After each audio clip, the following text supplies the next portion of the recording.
Welcome to the post-game wrap-up. Spencer McLaughlin back with you. I'm joined by Southern Utah head coach Kai Edwards. Coach, your initial thoughts on the game today against Utah Valley?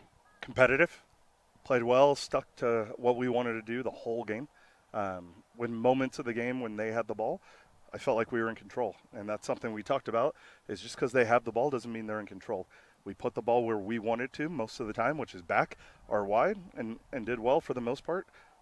Leah Wolf, their goalkeeper, is unbelievable. I don't know who her club coach was. I think it was me. Great save in goal. And Carly's chip. It was a good game. Offensively, what did you feel like was missing in this one to knock it on the board?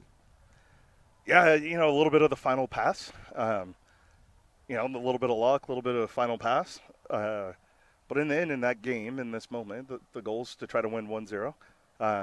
And that's just facts. You don't want to say it out loud, but it's the facts of that game. If you have the chance to win 4-0, go ahead.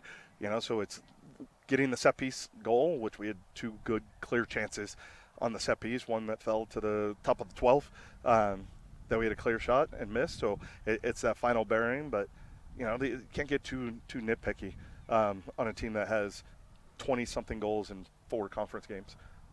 You get the news earlier this week that the red card actually gets assessed to Jasmine Brass in goal, and Esme Barnes has to step in. What do you feel like you got from her today? Esme gave everything. Competed, made saves, slowed the game down. Kicking game was good.